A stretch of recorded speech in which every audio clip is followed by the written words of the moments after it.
Hola, buenas tardes, bienvenidos de nuevo. Hoy es 6 de junio del 2023 y vamos a hacer la sesión número 53 de los misterios de Shambhala. Lo afirmo en cada presentación. Hemos tomado el libro del mismo título, Los misterios de Shambhala, y semanalmente este estudiante lo ha convertido en diapositivas, en PowerPoint. Y la presentación corresponde a este estudiante, el comentario también y al grupo que le acompañe. Por lo tanto, no hemos añadido nada ni hemos quitado nada del título original del libro. Misterios de Shambhala, sesión número 53. Aquí finalizó la semana pasada la número 52.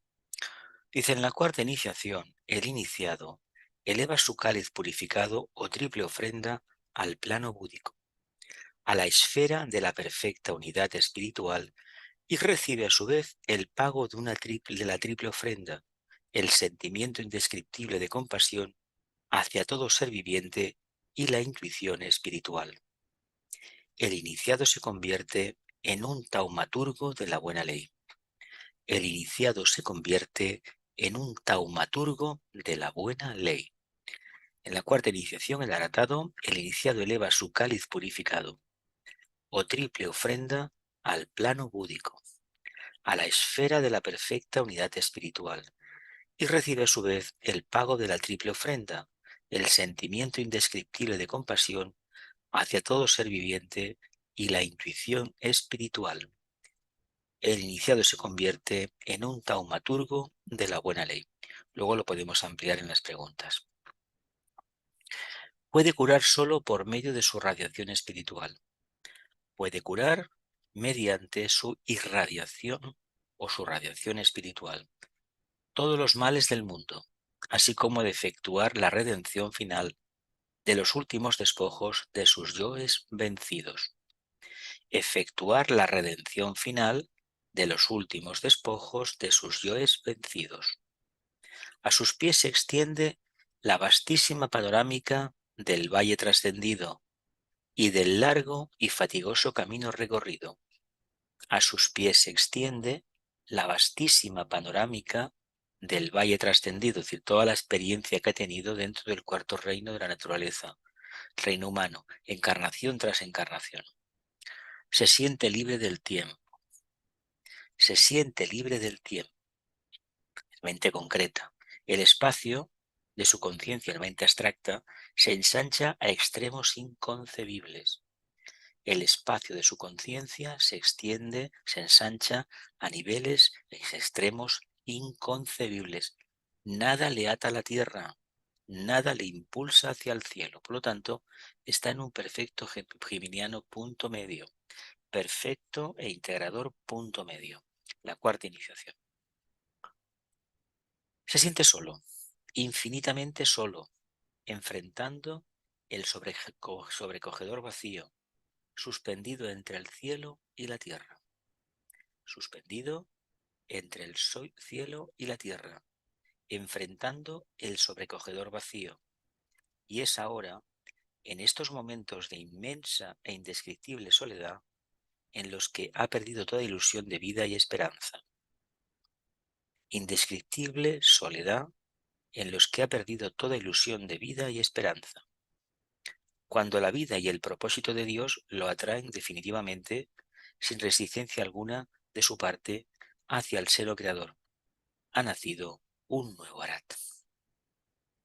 Se siente solo a la noche oscura del alma, infinitamente solo, desgarradoramente solo, enfrentando el sobrecogedor vacío, suspendido entre el cielo y la tierra.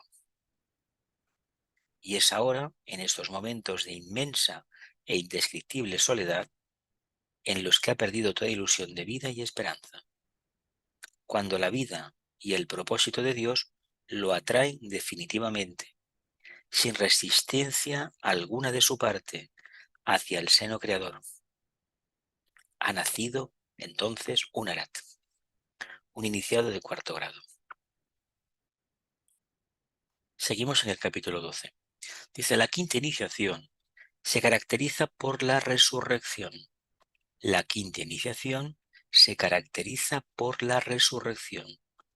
Ya cuando todo se creía absolutamente perdido, cuando el cielo y la tierra desaparecieron del campo de visión del iniciado, Cuando todo hubo sido consumado, es cuando se produce el gran milagro de la resurrección. ¿Por qué? Porque desaparece la verdadera dualidad, cielo y tierra. Por eso equivale a olvidarse de que uno ha formado parte del reino humano y a olvidarse de la presencia también del ángel solar.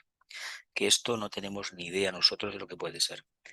A lo mejor entendemos mínimamente o nos parecemos comprender algo de lo que significa esa gran soledad que caracteriza al Arat. Y es que la soledad es una afirmación clara de que uno depende de sí mismo, del contacto que tiene con el plano búdico. Eso no pasa en el plano de los planos karmáticos, pasa en los planos superiores.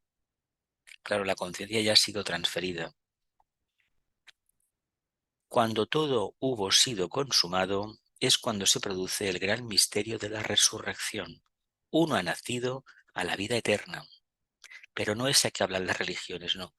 Vida eterna práctica, eminentemente práctica, ajustada a la ley de economía y manifestándose ya como mónadas, habiendo superado la etapa, la larguísima etapa del valle, de tomar formas humanas. Entonces, cielo y tierra, espíritu y materia, espacio y tiempo, aparecen ante su asombrosa visión como formando parte de un solo y único propósito. Cielo y tierra, lo de arriba y lo de abajo, el espíritu y la materia, lo más sublime y lo más concreto, el espacio, lo abstracto y el tiempo, lo concreto, aparecen ante su asombrada visión como formando parte de un solo y único propósito.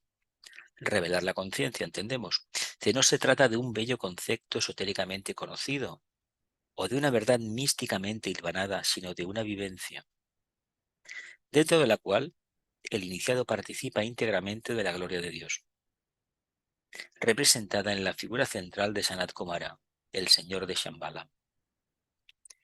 Representada en la figura central de Sanat Kumara, el señor de Shambhala. No se trata de un bello concepto esotéricamente conocido o de una verdad místicamente hilvanada, sino de una vivencia, dentro de la cual el iniciado participa íntegramente de la gracia de Dios, de la gloria de Dios, representada en la figura central de Sanat Kumara, el señor de Shambhala. En ese momento entiendo que el maestro, ya un miembro de la quinta iniciación, conoce realmente a Sanat Kumara o un poco mucho más que el iniciado de cuarta o de tercera, porque puede soportar precisamente su presencia. Frente al iniciador único y asistido por los tres grandes señores planetarios, el Manu, el Bodhisattva y el Mahachohan, por los 6 Budas, 3 esotéricos y 3 exotéricos, en representación mística de todos los reinos de la Tierra, y actuando el Señor Buda, aquel que en su última encarnación física en el planeta ocupó el cuerpo del príncipe Siddhartha, como representante del reino humano, recibe el Arat, aquella iniciación que le convierte en un adepto de la buena ley, en un maestro de compasión y de sabiduría, que le convierte en un adepto de la buena ley y maestro de compasión y sabiduría. Si os habéis dado cuenta, da la impresión de que hubiera un error, cuando en la página anterior nos habla precisamente de la quinta iniciación, la resurrección. Y también nos habla del aratado. Aquí yo no sé si es que esto es un problema de texto o que realmente él lo expresó aquí para que viésemos alguna cosa más. Yo me inclino a pensar que lo que nos llevó a decir de forma simbólica que él tenía una quinta iniciación, al menos la parte final de su vida, o la iba a tener, y que esto en el fondo fue una aseveración de lo que iba a acontecer. De todas formas, como no nos dio más instrucciones, no sé exactamente qué sería, pero me suena como un poquito complejo, porque habla de una quinta iniciación y habla de una cuarta iniciación, y aquí nos vuelve a tocar el tema del Arat, la cuarta iniciación. Aquella iniciación que le convierte en un adepto de la buena ley, en un maestro de compasión y de sabiduría. Maestro de compasión y de sabiduría. El iniciado ya no es un hombre, se ha convertido en un Dios. El iniciado ya no es un hombre, se ha convertido en un Dios. ¿Qué significaría? Pues que como mónada, como chispa divina, es consciente de unos niveles inimaginables para nosotros, actúa en el subplano búdico del plano físico cósmico y evidentemente en lo que respecta al género humano, él ya lo ha trascendido, por lo tanto sí que es un Dios. Es un punto de irradiación continua, un pequeño sol. Ha resurgido de la carne y del espíritu, ha resucitado. Empieza ahora para él un nuevo y más esplendente camino. Forma parte de un nuevo destino. Es un perfecto exponente de los designios de Dios, del logos planetario del esquema terrestre, que todo lo gobierna e incluye dentro de la majestad de su abarcante seno, y se ha convertido en un fiel y consciente servidor del Señor de Shambhala. Y éste le glorifica, introduciéndolo en los místicos y sagrados misterios de su reino. Éste le glorifica, introduciéndolo en los misterios, en los místicos y sagrados misterios de Shambhala. Todo esto es muy rimbombante, el lenguaje que utiliza es muy florido, pero intenta describir una percepción que él tenía de lo que significa esa cuarta iniciación y que esa forma de entender la evolución, atemporal totalmente para nosotros, fuera de las limitaciones de la materia. Por mucho que imaginemos, seguro que no vamos a acertar. Ya avisa de la difícil prueba que hay que pasar, una intensísima soledad, soledad que duele, que resquebraja por dentro. No sabemos lo que es eso todavía. Hablo en el sentido positivo de crisis espiritual, no una depresión psicológica de orientación interna como a veces tenemos los humanos. Es muy rimbombante el lenguaje, hay que estar muy atento porque nos intenta transmitir su propia experiencia. Capítulo 13. Bien. Preguntas sobre lo que hemos estudiado, lo que hemos visto. Sí, un momentito que abro los micrófonos y así podemos hablar todos. Venga, preguntas. Familia, Jesús es un taumaturgo, es un mago, es un mago blanco, un sanador. y es que los del otro lado tienen un nombre parecido, La magia blanca se llama magia blanca y la otra se llama Goecia. pero el nombre es lo mismo, ¿no? O sea, Bueno, el es un nombre del mago, son mago magos, es son el magos. mismo, es un Bueno, mago. yo no sé si exactamente es el mismo, pero en lo único que varía es la finalidad, ¿eh? Sí, me Es parece un, que es un es el mismo nombre. Lo es que un pasa es que uno ser, mira para un lado y otro para ahí otro. está, uno potencia el aspecto espíritu y otro potencia la materia. Ya, Que en realidad hay que decir una cosa, hasta que no se alcanza la novena iniciación, la negación, no, según los libros de los rayos de las iniciaciones, no se conoce la finalidad del mal cósmico. Es decir, que equivale a que el plano físico lo conoces perfectamente con sus 7 subdivisiones. Esas son las 9 iniciaciones de Sanat Kumara, que para nosotros entonces es una es meta. al final cuando te enseñan de dónde viene el plan Es que cósmico, ¿no? se sabe teóricamente que procede de los restos de antiguos sistemas, Ya, planetas, sobre todo estrellas. Es decir, ya. ¿el qué karma? Pues sí, pues dejaron una energía que está ahí. Y esa energía hay que trabajar con ella. Si a él le dan un trozo del espacio, del cosmos, dice, mira, aquí vas a encarnar. Bueno, tú ya sabes que hay esto y esto. Bueno, pues prepara la finca para que fructifique. Así de Sí, ya claro. me acuerdo cuando lo leímos en el otro libro que Claro. explica Sobre la todo en magia planetaria. los misterios, bueno, magia organizada planetaria, sí, y también que no sé si en los misterios del yoga, porque él repite muchas cosas, con Bueno, es diferente que nombre, esta enseñanza siempre repite, si y es no, cuestión de que si acabamos o bien el tratado, repasar alguno de los que hemos tocado, porque francamente hay muchísimas cosas, incluso en Los Ángeles Solares de la Humanidad, igual. Es decir, fue unos años de productividad muy grande. Luego ya, y mientras tanto hacía conferencias, pero en esos libros que se retiraba a veces por Vegas, otras veces por Girona o el Montseny parece que iba, y la verdad acabó precipitando algo muy bueno, porque este libro en un principio, el título Misterios de Shambhala, a ver, da para confusión. ¿En qué sentido? De que te esperas algo en plan, por ejemplo, los maestros del sendero de Leadbeater hace una presentación de Shambhala, de la jerarquía y sobre todo de la ceremonia de Huesa, que bueno, que es la que él vio, pero él tenía una orientación muy mística, muy astral.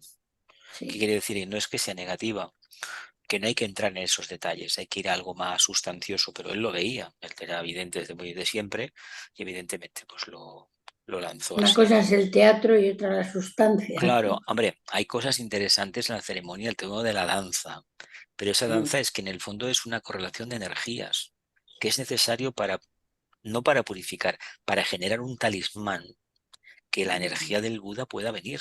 Si no, el Cristo no puede manifestarse. Es que estamos hablando de unas entidades tan elevadas que la comprensión se escapa, se escapa.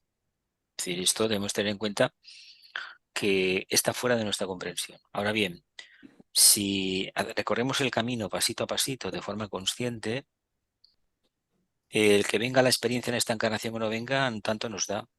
Solamente nos va a quedar la satisfacción de que estamos descubriendo, estamos investigando. Y el ya. resultado dependerá de de la intensidad. Y además, que no nos va a llamar la atención. Lo vamos a integrar rápidamente y vamos a continuar la búsqueda, porque no se acaba nunca. Eso es un punto sin retorno. Bueno, son niveles muy elevados y por lo tanto cualquier parecido con el reino humano, nada, cuento chino. Venga Ya. familia, más preguntitas, va, que es muy interesante el Sí, una tema. cosa, Dime. me ha chocado la primera página, cuando habla de los despojos de los yoes, ¿no? Mira, esto viene Se tiene que llegar a este punto para ujú. despojarte de esto, ¿no? Mira, Es fuerte. es que lo que pasa es una cosa, cada iniciación, despojos de sus yoes vencidos. Sí, sí. Esto él lo utiliza mucho y esto lo que tiene que decir todas aquellas personalidades que has tenido, que te has tenido que tragar. Ya, ya, ya. Lo más grande que hace un ser humano es reivindicar el yo separado. Ujú. Si en esa reivindicación del yo separado, la conciencia leonina, no vamos a caminar por la espiritualidad ni nada de nada. Será un cuento chino, un cuento, decir, una cosa no tiene sentido. Por eso hay que desarrollar el intelecto, que lo único que va a potenciarnos es yo soy diferente a ti porque yo pienso y yo decido lo que voy a hacer, pienso por mí mismo. Cosa que los que siguen la corriente de conciencia de masa cancerina, que no quieren sobresalir ni acercarse a ese arquetipo de la mente superior, obviamente, primeramente concreta, evidentemente, no van a continuar. Es decir, les va a costar más. No quiere decir que por tener a cáncer, no, es que son energías arquetípicas. La conciencia de masa es consustancial a la evolución humana, equivale a una etapa, la etapa de adentramiento en el reino humano. Claro, hay que demostrar las cualidades arquetípicas y es una experiencia de valle que lleva aparejada el vencimiento de los yoes vencidos, cada personalidad que No, sí, sí, se ha lo he ido entendido. superando. Ujú. Hay un libro de, bueno, El filo de la navaja de Somser Morgan, Sí. un escritor inglés que tenía algo con relación, bastante relación con el tema esotérico, y en Mm. un momento dado explica que él se ve, explica el personaje, y tiene delante un montón de imágenes, de figuras humanas, de todas las encarnaciones o de las últimas, que pueden ser docenas, que más o menos le han influido. Olvidemos que cuando recordamos alguna encarnación, recordamos unos cuantos flashes, ¿eh? Y Claro. ahí pudo pasar lo más probable, yo por lo menos me lo aplico, que Mm. algo muy importante. Yo he tenido cosas e imágenes de seres que, bueno, que no eran muy... El sentido de la felicidad prácticamente no existía. Había bastante dogmatismo mental, había un arraigo, una tradición judía en este caso bastante fuerte, y había un padre que mira por donde tuve la gran oportunidad de volver a conocer en el plano físico, en esta encarnación. Como él en aquella época era rabino, y evidentemente, claro, el margen, el marco de evolución dentro de un grupo muy potente, mentalmente muy orientado a lo concreto, a la tradición, como puede ser el grupo judío, evidentemente te marca bastante. Eso te marca bastante. Y luego recuerdo una de hace ya bastante, 2000 años o por ahí, un militar con una alegría increíble, increíble. Una confianza en sí mismo que dices, ole, ole, ole. Pero esos son flashes que te vienen en un momento que vas rememorando vidas pasadas y que sí que te dicen algo muy importante, pero no te dicen nada más, ¿eh? Esto de recordar al detallitos, no, momentos flashes que te indican que pasó algo. Incluso con los años vas conociendo gente y por alguna razón, tanto a nivel de servicio como a nivel social, humano, pues empiezan a tener cierta, no empatía, hay algo más que empatía. Y cuando empiezas a tener experiencias de percepción interna prácticamente y eso que percibes se va concretando, yo por lo menos en un momento dado me hice preguntas. Y al hacerme las preguntas la respuesta fue fulminante. Teníamos que ver algo muy concreto de vidas pasadas, ya sea familiares directos, ya sea padres, ya sea hijos, y la verdad es que es algo muy interesante descubrirlo. O compañeros, compañeras de camino, en órdenes de buscadores, etcétera, etcétera. Y esto, y también situaciones muy difíciles, muy dolorosas, de la miseria extrema, guerras, de todo. ¿Algo más, familia? Yo es vencidos. Cuando dice que pierde de vista el cielo y la tierra y que luego vuelve a visionarlos, como si le hicieran también un reset, ¿no? En ese Es que en momento. realidad los vio dentro de la dualidad hasta que entiende qué significa todo eso. Gracias a esa dualidad, el espacio-tiempo, lo superior, lo inferior, Dios, la materia, todo esto se da cuenta que para qué le ha servido. Para conocer que él era un Dios en potencia y que ha necesitado pasar por la experiencia del valle, adentrarse en la materia. Claro, él ve ahí los Dios vencidos que son precisamente ¿qué? El periodo humano, pero ¿y como animal? ¿Y como vegetal? ¿Y como mineral? Es que son eones, periodos de tiempo inmensos y cada periodo tiene 7 ciclos. Por lo tanto, esos 7 ciclos se perderían la cantidad de ceros que hay de años, millones de años. Increíble, pero vamos, seguramente que bueno, venimos de la cadena lunar en el sentido de que allí se produce algo, un trabajo, como animales. Probablemente nos individualizamos en la Tierra o en la cadena lunar algunos, no lo sé, eso todavía cuestión ya de mirarlo. Mirarlo, pero tiene que ser el propio interesado el que esté dispuesto en el sentido de si merece la pena saber si uno viene de la cadena lunar o viene de la cadena terrestre. ¿Para qué? Si lo que importa es el servicio que uno presenta, nada más. Lo demás es pura especulación. Y además, regodearse en el pasado estas imágenes de grandes palacios de la Atlántica, a grandes cosas, bueno, también hay que decir que como había esa facultad psíquica de mover las piedras, claro que se podía construir los elementales, o hasta te ayudaban los ángeles. Sí que se podían construir los palacios, claro que sí, pero nos hemos quedado con esa idea, esos grandes arcos, el templo caído, y nos queda el arco. La imagen del arco y las dos columnas geminianas que te dice que es la puerta de acceso a un mundo superior. ¿Y por qué lo ves todo caído? Porque lo único que importa es eso, que tú estés dispuesta a dar el cambio. Si no, ¿de qué sirve? Para nada. Dice el Sí, espacio, dime, de Albert, digas. no, una cosa.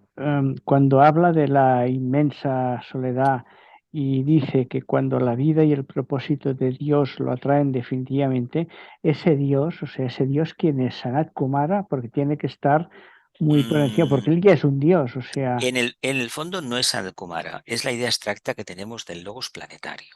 Teniendo vale, en cuenta que nuestro Dios verdadero es el logos solar, ¿eh? Lo que ya, pasa que sí, hemos de entender que estamos en la Tierra. Lo que pasa que llegado a este momento, los maestros son maestros en tanto y en cuanto están en un planeta, en un globo, están en un esquema y dependen de la tutela de un logos planetario, que a su vez ha tutelado por el logos solar. Para alcanzar el nivel de una septimanización de un Buda, una octava, dependes del logos solar. Claro, pero esto de la dependencia directa hay que entenderlo como un camino, una forma de realizar una parte del trabajo del logos que le corresponde a un Buda, por ejemplo. Y ya, de hecho, que venga el propio Buda, que aparezca, que es una entidad como muy, muy abstracta, muy lejana, profundísima, venga, descienda, precisamente ¿para qué? Para ayudar a un hermano a resucitar. Porque el hecho que se le llame resurrección es que uno ha resucitado de la atracción del espejismo de la materia. No somos la materia, somos un espíritu. Claro, ¿por qué hemos tenido una forma? Porque de otra manera no hubiésemos podido evolucionar y tampoco hubiéramos desarrollado la comprensión interna y por lo tanto hubiésemos sustanciado una conciencia. Es como lo veo, ¿eh? El tema de la resurrección llama mucho la atención, pero es una resurrección que a veces se nos escapa, que esa resurrección se puede obtener cada día. En la medida que descubrimos, superamos una limitación y aceptamos una realidad que no nos gusta a veces, intentamos adaptarnos y sobre todo emitir una nota no tóxica, sino de comprensión del porqué, e intentar cambiar nosotros, eso va cambiando. ¿Qué pasa? Que un iniciado lo sabe. Un iniciado no puede enfrentarse al padre en el sentido, no tendría sentido, no tendría ninguna razón de ser. ¿Qué ha hecho? ¿No? Las razones que tiene Sanat Kumara, por llamarle de alguna forma humana, o el logos planetario o el logos solar se nos escapan la comprensión. Y una de ellas es que nosotros nos creemos que la jerarquía se preocupa por cuando hay un conflicto armado que mueren 100.000 o 200.000, la jerarquía, bueno, pues poco menos que algunos dicen que los maestros que no. Los maestros les tienen sin cuidado, por una razón muy sencilla. Lo que se destruye en una guerra son formas, no vidas humanas. Nosotros llamamos vida y la única idea que tenemos es el cuerpo físico. La vida con mayúsculas no se destruye. Somos espíritus. Llámale alma si quieres, o mónadas, como se quiera. Lo que se destruye es la forma. Y la forma vamos a entender que si queremos avanzar, debemos prescindir poco a poco de ella. ¿Por qué un iniciado, estos que hay, algunos casos famosos, han vivido con lo opuesto? Porque cualquier adherencia a lo material es un impedimento para que la resurrección se active. Claro, se nos pide no que renunciemos a la materia, que eso podría ser una solución barata, sencilla. Lo difícil es estar dentro de la materia y no identificarte con ella. Por lo tanto, esa idea no es que los ricos irán al infierno. Ojo, porque puede haber alguno que sea muy rico y no tenga la adherencia al dinero y a lo concreto que tiene la gente que es pobre o que no tiene recursos materiales, que generalmente la verdadera pobreza no es la carencia de bienes materiales, es la carencia de bienes espirituales. Alegría, por ejemplo, es un bien espiritual. Si hay alegría puede haber amor. Si hay mal carácter y avinagrado y todo esto, poca cosa, ¿eh? Hay que cambiar. ¿Alguna preguntita más de esto? Sí, una cosa. Dime, dos. Se habla de la soledad, se habla de la soledad del iniciado, siempre se habla de la inmensa soledad, de lo Claro. mal que lo Porque pasa y depende que de él nada destruye. más. Sí, pero ha hecho un camino y se ha acabado, un camino durísimo, cual acabas de decir, de eones, de resurrecciones. Mm, Caramba, por fin se ha acabado. pero hay una cosa que no puedes olvidar. Él hace esa prueba. Él se da cuenta y algo le ha pasado. ¿Qué me pasa? ¿Dónde está el amado? ¿Dónde está Dios? ¿Dónde está el alma? No existen, eres tú. Imaginémonos por un momento que un día te das cuenta que esa idea que tenías de Dios, del alma y de ti misma desaparece por completo. Incluso se puede dar caso que te miras en el espejo y no te conoces. Y no has perdido el sentido común ni nada de nada. Has tenido una floración de Pero, conciencia nueva. pero esa edad de cuarta iniciación tiene que tener una preparación que no tiene nada que ver con la mía ni con ningún ser humano Ojo, que está aquí. ojo, ojo, que una iniciación, por mucho que conozcas teóricamente, la prueba la vas a vivenciar tú. No te lo va a decir nadie. No vale la experiencia de los demás, porque no es tuya. De ahí el gran problema, el gran vacío. ¿Y qué se encuentra? Que no hay nada. Anda, caramba. Pero si me habían dicho que en la casa del Padre estaba, claro que está, pero no está en símbolos que tú puedas, tu conciencia pueda interpretar. Son arquetipos. ¿Qué son arquetipos?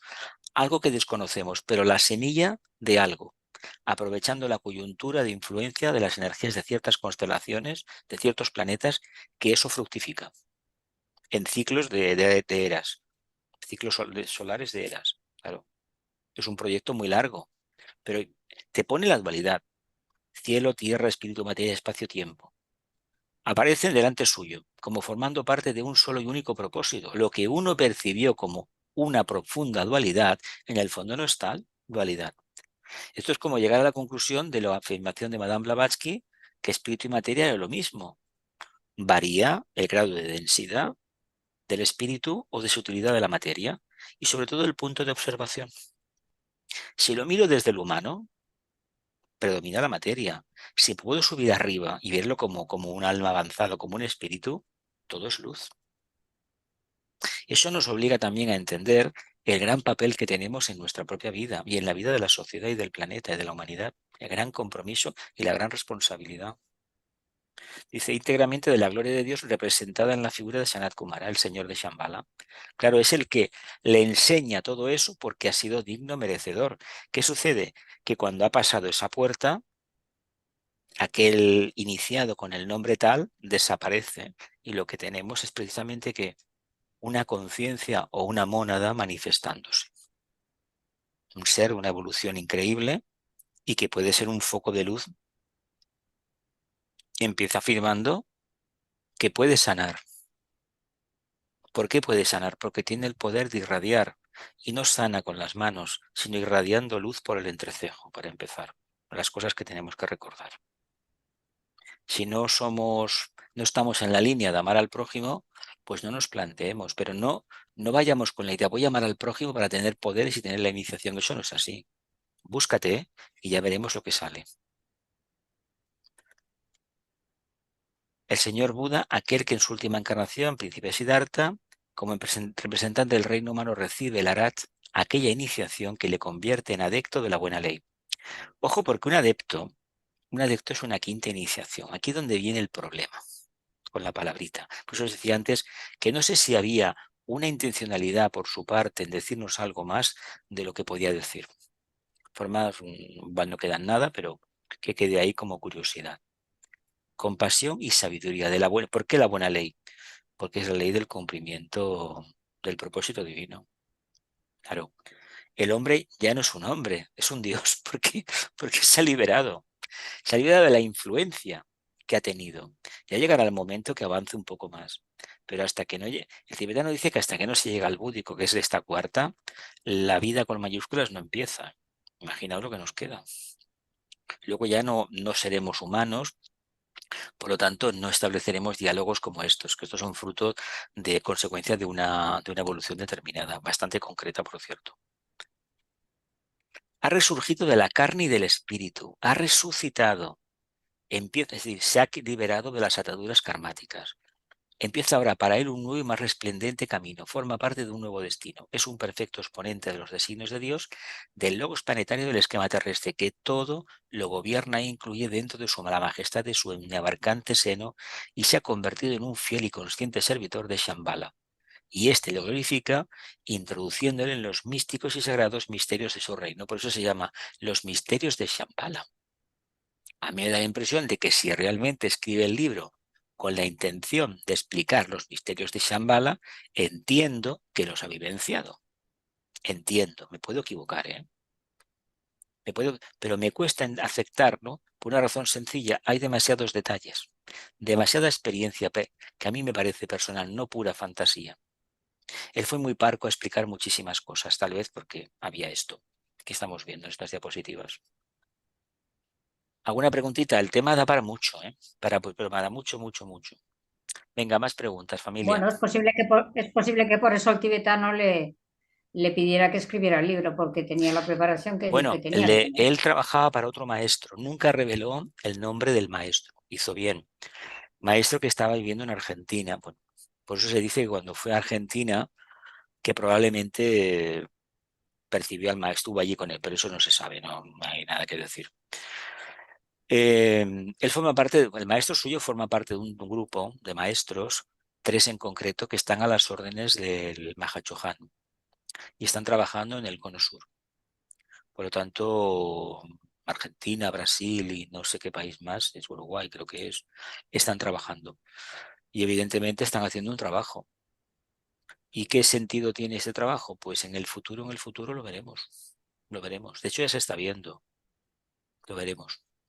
Pero que nadie vaya con la idea peregrina de que si voy a esta ciudad o a la otra voy a encontrar un maestro, porque no se anuncian en la placa de la puerta, no lo pone. No, no, no, no. Además que la idea de maestría, de maestro, de tutor, de mentor espiritual es muy cristiana, ¿eh? Muy cristiana.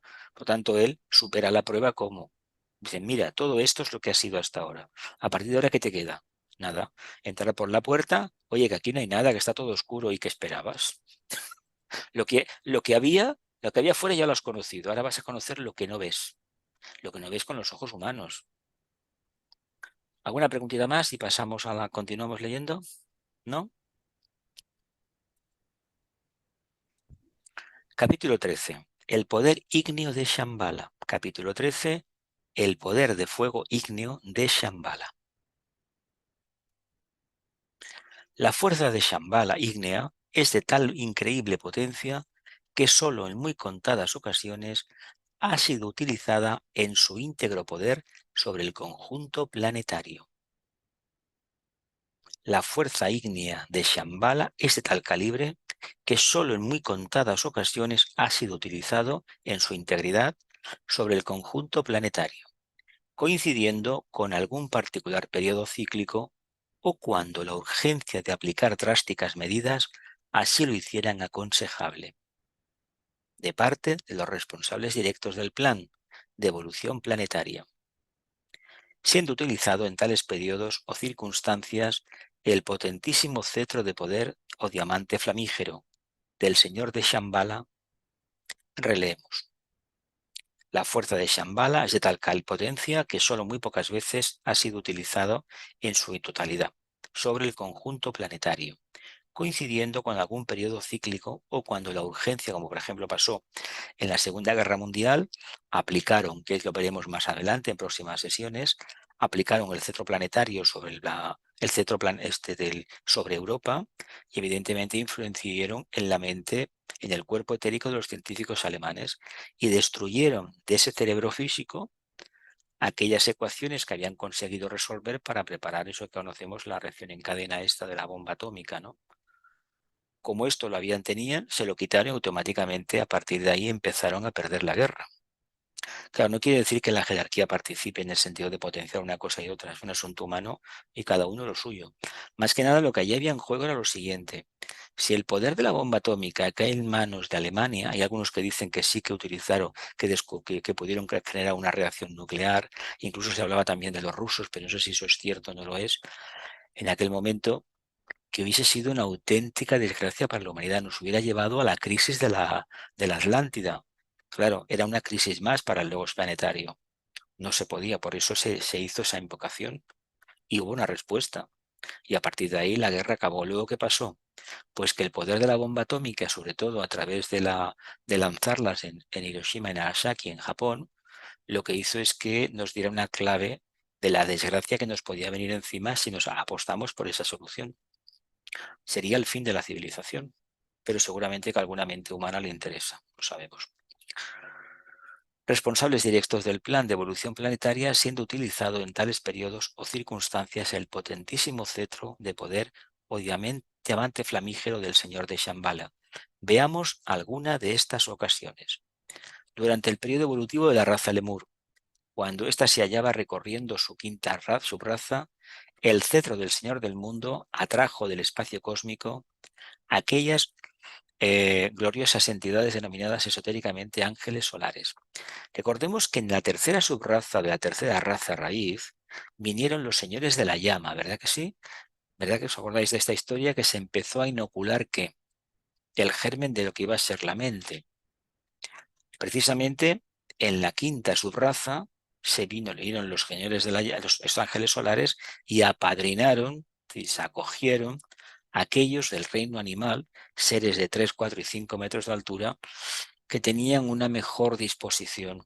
Y evidentemente, seguramente, y si somos de la Tierra, éramos nosotros. Y iniciaron un trabajo. Cuando alcanza determinado nivel ángel solar, se libera del trabajo, que aportaron al planeta el principio de autoconciencia que dio origen a la raza de los hombres, el cuarto reino de la naturaleza. Ahí se sienta el germen. Y de hecho, el periodo donde realmente se manifiesta un mayor esplendor es en la cuarta subraza de la cuarta raza raíz, la Atlante. Para el tibetano es el momento en que realmente somos humanos. Empieza a nacer ese germen y a manifestarse. Fijaos el tiempo que ha recorrido y cómo está el planeta, con los miles de millones de habitantes que tiene, y podemos ver cuál es el planeta, qué problema tiene. Diferentes niveles y una gran masa que está en un estado bastante larvario, muy primitivo. Claro, tiene que cambiar. Y solamente puede cambiar a través de la experiencia cíclica de la cruz mutable, de la famosa esvástica, la rueda de reencarnaciones, y venga, y otra, y otra, y otra. Hasta que llegue una encarnación en que uno despierte y asuma su propia responsabilidad y pueda revertir ese efecto. Es decir, aceptar eso que se conoce y no se entiende muchas veces como ley del karma. Estoy aquí por alguna razón y tengo que aprender algo que todavía desconozco. Y en la medida que uno profundiza, seguramente que las piedras van a hablar y nos van a explicar qué trabajo tenemos que aportar. Que aportaron al planeta los ángeles solares el principio de autoconciencia que dio origen a la raza de los hombres, el cuarto reino de la naturaleza. Otra tremenda efusión del poder cósmico contenido en el diamante flamígero del Señor del Mundo tuvo lugar en cierto periodo particular estadio del periodo Atlante, para decidir en favor de las huestes de la luz la contienda entablada entre la gran fraternidad blanca de Shambhala y los señores de la faz oscura o magos negros planetarios, que culminó, como ocultamente se sabe, con la destrucción del gran parte del gran continente de la Atlántida y su posterior hundimiento en las profundidades de los océanos, del Atlántico en concreto. Ahí se aplicó este fuego, vino la orden de más allá del sistema solar y automáticamente pues se destruyó. A ver, hay un libro de la señora Ivesan que se llama El origen del hombre, Pedigree of Man en inglés, que habla de que el periodo de terror en la Atlántida duró 50.000 años. 50.000 años, claro. Eso es un periodo tan largo que desestabiliza la energía, la cualidad vibratoria de todo el sistema solar, de nuestro universo. Y evidentemente de aquellos universos o sistemas solares conectados con el nuestro.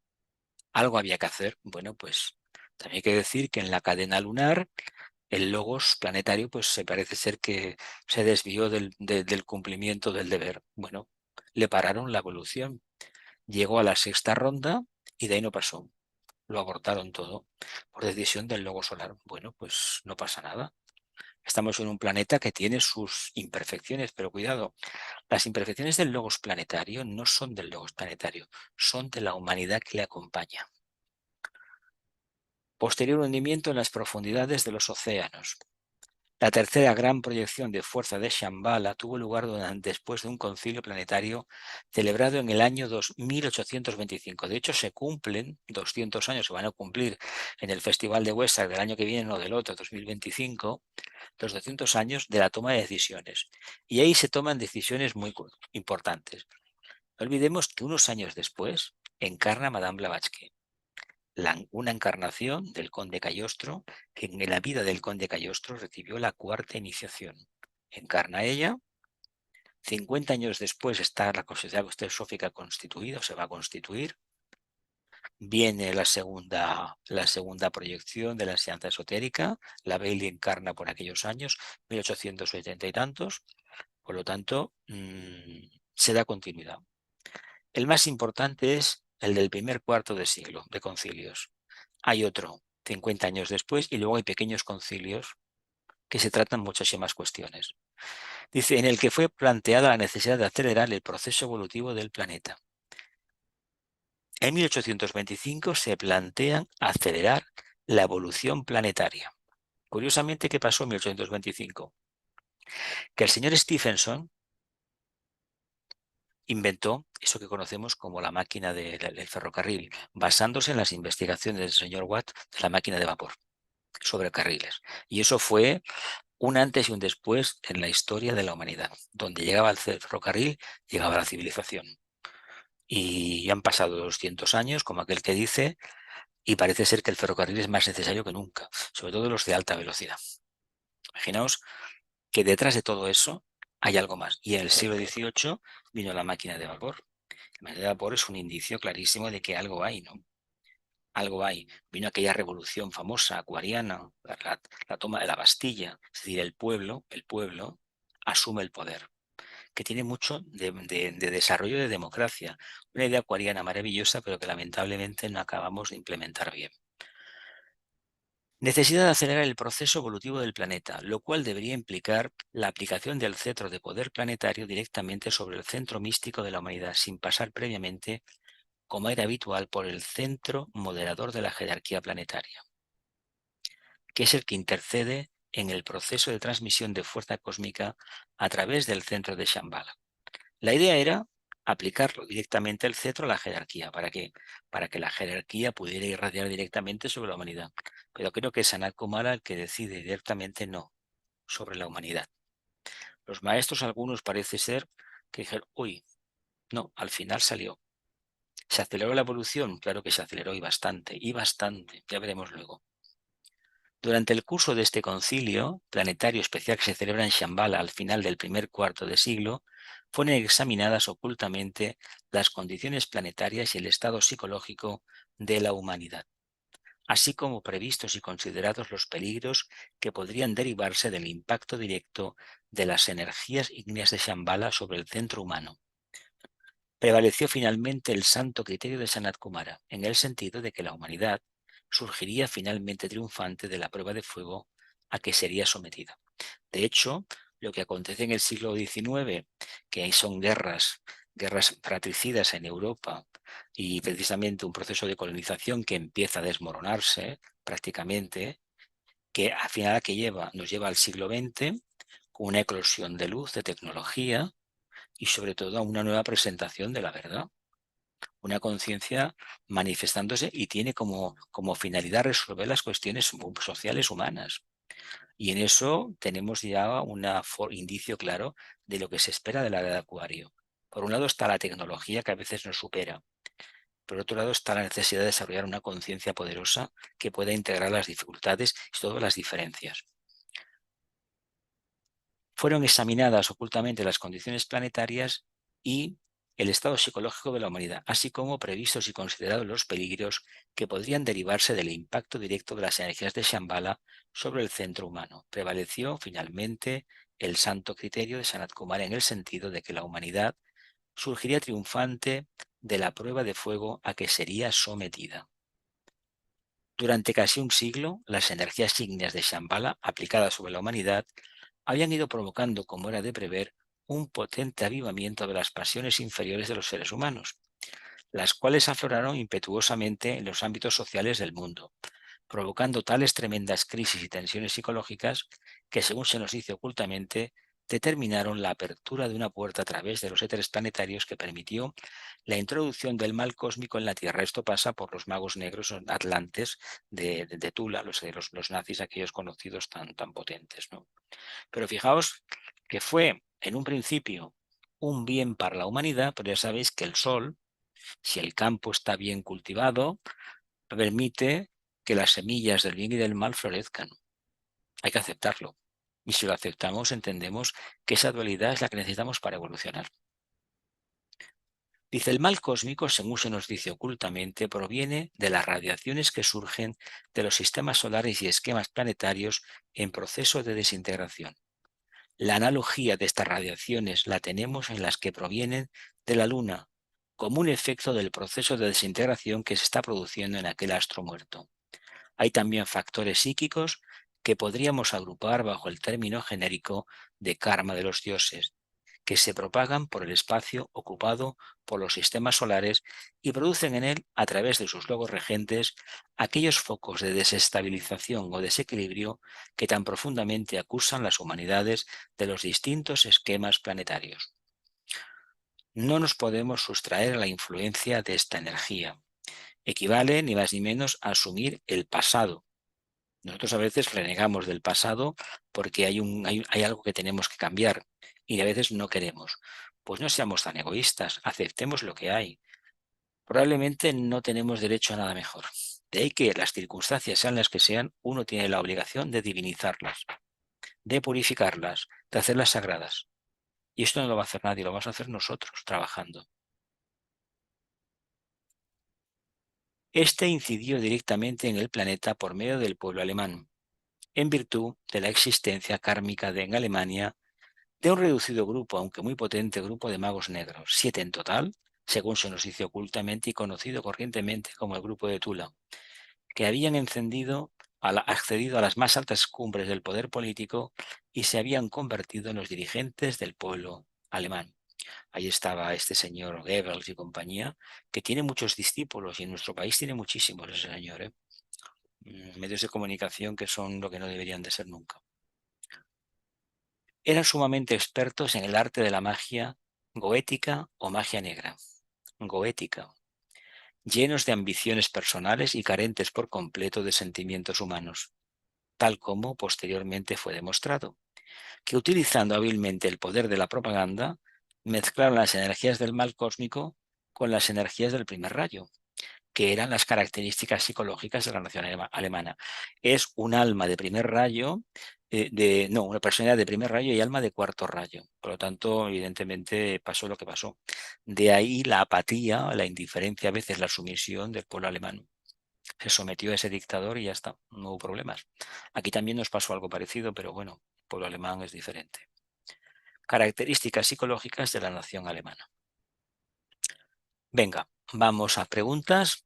Venga, enciendo acá, abro los micrófonos y luego ya miremos más tarde a la cámara. Venga, preguntas, familia.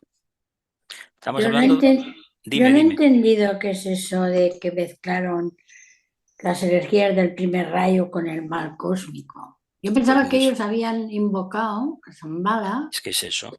Es que es eso. y lo que descendió fue todo. A ver, ellos construyeron una antakarana. El primero que establece una antakarana con Shambhala es el Bodhisattva en el huerto de Getsemaní. Sí, ya Lo lo anclan. creo. ¿Qué hicieron ellos? Ellos reivindicaron el primer aspecto. Eran magos negros, no tenían conciencia, no tenían amor. ¿Para qué utilizaron el primer rayo? Para destruir. El primer rayo es destructivo, ¿eh? Lo que hizo el discípulo aquel, bueno, en este caso el maestro que ocupaba aquel cuerpo, no el discípulo Jesús, fue invocar precisamente la energía de consigo, la energía búdica, y estableció un puente. Eso está. Lo que sucede es que los humanos no lo trabajamos. ¿Qué hicieron ellos? Añadieron el hilo de qué? Del primer rayo, que es destructor. Claro, ¿con qué propósito se destruye la materia, es decir, las formas? Pues para que se generen otras más actas a la nueva conciencia que ha de nacer. Y ellos utilizaron esa Santa Carana para Claro, claro, comunicarse con claro, claro. Shambhala. Eran magos negros. Ah, ¿Pero por qué lo hicieron? Porque tiene una personalidad belicosa de primer rayo, muy potente. Y tiene un alma de cuarto que ha dado los más grandes músicos, compositores, bueno, de lo más grande ya, prácticamente. sí, sí, Eso sí, está sí. ahí. Nosotros tuvimos nuestro siglo de oro que hubo maravillas. Lástima que el pueblo español no sepa ni lo que es, pero bueno, eso es otro tema. Eso está ahí. ¿Por qué lo utilizaron de esta manera? ¿Por qué en Alemania ha habido tantos inventores, por ejemplo? Y sobre todo, una capacidad de interacción económica de apoyar a aquellos que investigaban. Las grandes multinacionales del mundo, muchas tienen origen alemán. Quieras o no quieras, Sí. eso está ahí. Eso está ahí. ¿Qué hicieron Estados Unidos después de la guerra? Pues llevarse a todos aquellos científicos que habían estado en el partido nazi, porque seguramente no tenían otra forma de subsistir, y los incorporó. Por eso Estados Unidos avanzó tanto después de la guerra. Si no ha sido por la Segunda Guerra Mundial y la Primera, Estados Unidos no es el país, la potencia que es hoy a nivel mundial. Que lo sabemos, ¿no? Sí, sí, sí, sí, sí, claro. Por eso, por eso se hizo el jefe de todos aquellos que vinieron a recuperar Europa. Claro. Claro, claro. Ujú. ¿Qué más, familia? El nazismo es una de las aberraciones más grandes que han habido, porque el gran problema no es tanto como se dice, el que muriera la gente en las cámaras de gas. A fin de cuentas, ¿eso qué es? Pues es un recinto, una forma mental tóxica, donde a través de un veneno, una idea negativa, perversa, tú matas a la gente. Eso lo objetivaron muy bien. El problema es que metieron en la lista a gente que no era judía ni mucho menos. Metieron a todo el que era, discrepaban de él y se lo quitaron. No se puede decir que yo soy el pueblo elegido, pero también hay que decir que el pueblo judío afirmaba siempre que era el pueblo elegido. Esos famosos 144.000, ¿no? Que suma 9. Toda la humanidad es el pueblo elegido. Toda la humanidad. Y además, el pueblo judío es una forma mental, una mente concreta de conciencia. No es que sean los judíos, todos somos pueblo judío en la tierra, porque usamos la mente concreta con fines separatistas. ¿Qué quiere decir? Para diferenciarnos de los demás, que una primera etapa evolutiva, que puede ser centenares de encarnaciones, hay que hacerlo. Pero cuando uno descubre que hay algo más que lo que mis sentidos aprecian y mi mente concreta es capaz de analizar, cuando hay algo más que eso, que dentro de las formas hay vida con mayúscula, es decir, hay un alma que evoluciona, esa mente concreta debe desaparecer, debe dar lugar a una mente amorosa. Si la mente podemos amar con la mente, todo esto desaparece de la tierra. Y otra cosa, Dime. en la Atlántida, Mm. El primer conocimiento que se tiene de eso es a partir de la doctrina secreta. No, Platón, uno de los relatos de Platón, Platón. se parece que se lo dijeron los sabios Que era al habían Solón. canalizado, eso te iba a preguntar si A había habido A antes. Solón le explicaron en los sacerdotes de los egipcios que hacía 9000 años se había hundido la gran isla y de hecho las pirámides fueron construidos por aquel grupo que se escapó Claro, sí. utilizan antes de que se caduciera la gran hecatombe, la gran isla. Y de hecho la gran isla, según Blavatsky, cae en el Mioceno. Y Y esos esa, que marcharon, porque que eran que espiritualmente no estaban tan corrompidos como los otros, o que ¿quiénes? los que emigraron por el norte de África. A ver, el hecho de la momificación indica que es magia negra, ¿eh? Lo que pasa es que tenían un poder sobre la materia muy grande que le podían quitar el peso y la famosa flauta de Pan. ¿Os acordáis de este mito? Que tocaba la flauta y y las piedras se movían, ¿no? Conocéis Sí, esto, ¿no? Este creador, esta fábula, bueno, fábula, sí, un sí. estado de conciencia. ¿Qué significa? Que seguramente en el futuro, a través del sonido, podremos mover grandes bloques de piedra, además que ellos los construían. Ellos cogían arena, se parece ser, y aplicando unos mantras, aquello se convertía en una piedra. Nosotros eso no lo sabemos hacer, por eso le quitaban el peso, lo movilizaban como si fuera una caja de cartón y luego le aplicaban la contraria, lo densificaban y ahí está. Era una civilización muy adelantada, Lo ¿eh? era, pero moralmente era lo que era. Entonces, Bueno, se esto es convirtió en un como desastre. la guerra de las galaxias entre el bien y el mal. A ver, la guerra de las galaxias se ve en las pasiones humanas y eso es el Mahabharata, ¿eh? La Ya, lucha ya, entre los señores de la faz oscura y de la faz iluminada, ¿eh? ya, ya, Hay ya. mucho esoterismo en el cine, ¿eh? Pasa que a veces no se ve, no se quiere ver. ¿Lo vemos o no? ¿Sí? Sí, Venga, más preguntas, familia. Hola, entonces Ahora, el mal cósmico, de hecho, no existe, ¿no? claro que existe. Ujú, Es que eso no va a acabar. ujú, Porque cuando uno, es que esto es lo mismo que decir, es que tienes un karma, toma, y la familia que me trajo al mundo también, y tú también lo tienes. A ver, ¿o no? ujú, El hecho de encarnar en un país como el nuestro, o en cualquier país de la Tierra, ¿por qué tiene karma? Porque hay unas energías que nos tendremos, que tendremos que sacudirnos de encima, no. Es que nos van a acompañar para lo que nos guste y para lo que no. ujú. Hay gente que predica cada día 50 veces, incluso uno, que le vi en la habitación letreritos, no tengo karma, no tengo karma, no tengo karma. Bueno, vale, yo no voy a decir que no, pero por ahí no se soluciona el problema. No, Vale, otra cosa. dime. Otra pregunta, espera, que era una cosa que no veo clara. Se ha hablado de la gran proyección de fuerza, y lo digo de memoria, que era la tercera en el 1825. Eso sí, el concilio de Shambhala, sí, ya Sí, está. pero Y lo que no acabo de entender es que de hecho la segunda fue con la Atlántida. Entonces, a nivel humano, ujú. claro, desde la parte concreta hay muchos años de diferencia Sí, entre pero medio. han habido, pero es que eso fueron momentos extremos. Mm, mm, A ver, hay una que no sale. Es mm, decir, cuando el mal prevalece, dice el Bhagavad Gita, yo me manifiesto, ¿no? Hubo un mm, momento que ya se sabía que el Imperio Romano se le permite tirar adelante porque a mi modo de ver hay un gran dirigente, un alma de primer rayo que lo monta, que lo proyecta, que es el conocido emperador Julio César, que es algo esotéricamente más profundo de la simple apariencia. Hemos tenido dos almas de primer rayo en plano físico. Una es Napoleón Bonaparte, que todo el mundo se acuerda de él, y también se acuerdan de Julio César. Y este tuvo algo muy importante. Tenía una cabeza bien formada, se rodeó de un grupo de técnicos muy buenos y diseñaron un imperio. Sobre todo las carreteras, la traída de aguas, las alcantarillas. Y eso es algo digno de encomio. Pero ujú, cuando cae el Imperio Romano, tenemos un periodo de oscuración y de pandemias y de pestes en Europa. ¿Por qué? Porque el agua para los cristianos era poco menos que pecado. Eso de bañarse estaba mal visto. A ver, incluso el famoso patrón de los ecologistas, Francisco de Asís, era un ser de su tiempo, ¿eh? Aunque tuviese unos diálogos maravillosos, hermano Sol, hermana Luna, el fondo de que este está hablando. ¿Hermano qué? ¿Quién era la luna? La materia, ¿no? ¿Y el sol qué era? El dador de vida. ¿Se pueden separar? No.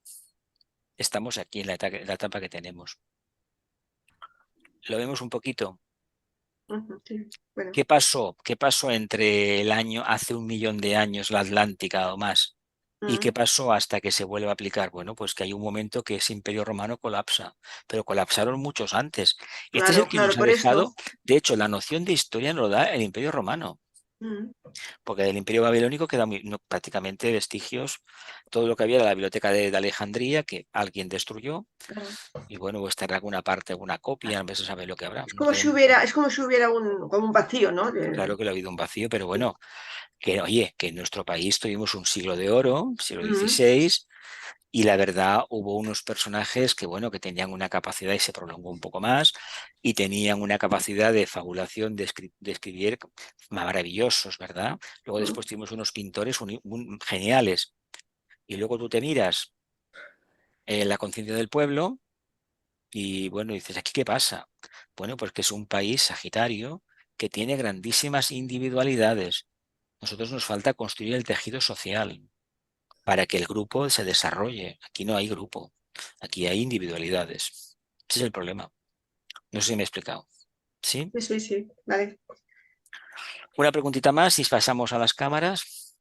Aquí Sí, cuando habla bueno, de que las energías ígneas de Shambhala aplicadas a Fuego. la humanidad habían Fuego. provocado un activamiento de las pasiones inferiores, ¿no? Claro, claro, claro, Se podría claro. decir que ahora también estamos viviendo algo parecido, Es tal que como viene, está es el que tema con viene, los viene jóvenes. de ese momento. De ese Vale, momento todavía, se todavía viene de consiguió ahí. que los grandes imperios, entre ellos el español, desaparecieran. ¿Por qué? Y luego en el siglo XX, bueno, la caída de Prusia, el imperio austrohúngaro, el imperio alemán en su momento, prácticamente todo esto colapsa. El imperio ruso colapsa todo. Es la energía de arriba. ¿Por qué? Aquello eran formas muertas. De hecho, la idea de Napoleón, como gran discípulo, era acabar con las monarquías de Europa. Porque la idea que tenía la jerarquía y la sigue teniendo es montar una sola nación de naciones. O los Estados Unidos de Europa. Hoy no. por hoy, con tanto me miro en el espejo, me miro por aquí, lo guapo que soy. A ver, teniendo en cuenta que hay diferentes niveles de percepción, diferentes orientaciones internas, diferente grado de desarrollo, y de compromiso social, es muy difícil establecer un único patrón. No, no vale. Es que además, a la mayoría de la gente, eso de Europa le suena rarísimo. Más que nada, nosotros tenemos una cordillera muy grande que nos separa, ¿eh? Y eso indica que como conciencia tenemos una característica de apartarnos de una realidad nueva. No es lo mismo hacia abajo de los Pirineos que hacia arriba, ¿eh? Teniendo en cuenta que cuando bajemos para abajo, en el norte de África hay otra cordillera, ¿no? El Atlas. Por alguna razón estamos en medio. Cuando aparece la luz, aparece para una cosa y para la otra. Somos nosotros los que seleccionamos, no la luz. Se dice Dios irradia para todo el mundo, ¿no? Y nunca, nunca que se sepa ha pedido nada para sí mismo. ¿Sí o no? Venga, vamos a parar cámaras. Que la luz, el amor y el poder La restablezcan luz, el el amor y el plan de poder Dios en la tierra. Que así plan de Dios sea en la y tierra. Que cumplamos así con nuestra sea, parte. cumplamos con Que nuestra así sea. gracias.